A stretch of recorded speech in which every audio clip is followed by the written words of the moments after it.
The informal assessment that I chose to perform with Nick was different work samples of math skills, including math calculation and math application. I chose this due to Nick's extreme deficits in basic math skills. I created the assessment to begin with lower level simple addition and progress to two-digit addition with regrouping. The assessment also included basic subtraction facts up to 20. The assessment concluded with math application involving identifying pennies, nickels, dimes, and quarters. Nick was also required to add each individual coin multiple times to give the correct amount. The assessment included a session to note Nick's strengths and weaknesses.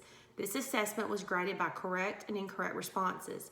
The assessment was conducted one-on-one and over a 2-day period. Nick was given the option to respond orally if needed.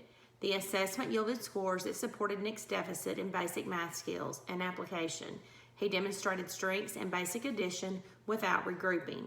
He was unable to complete the two-digit addition problems with regrouping and subtraction facts up to 20.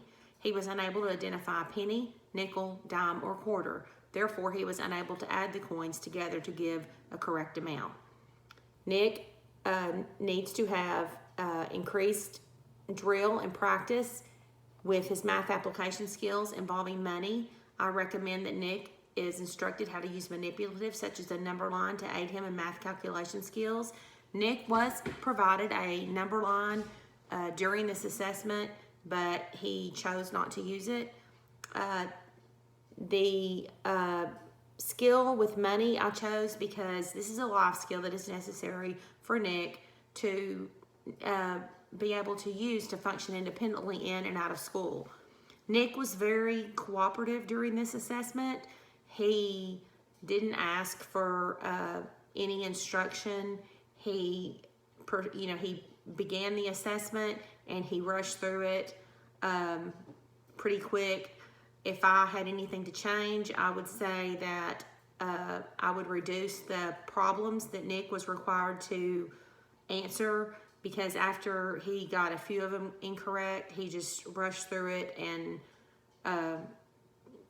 was more interested in getting done with the assessment than performing it correctly.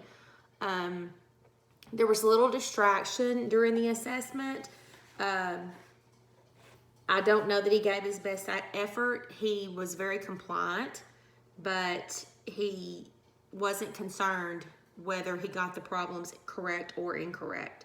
I do believe that the findings on this assessment were correlated with his formal assessment and showing that he had extreme deficits in math calculations and applications. And I feel that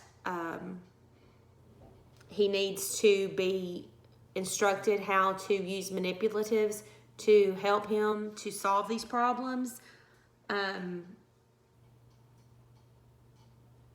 feel like his strengths were in addition. He was able to add the problems pretty easily, but whenever he came to the subtraction, he was unable to do any of the subtraction or identify any of the coins. So I believe that it is vital for Nick to have drill and practice and, learn how to use manipulatives in order to complete his math calculation. This concludes his informal assessment. Thank you.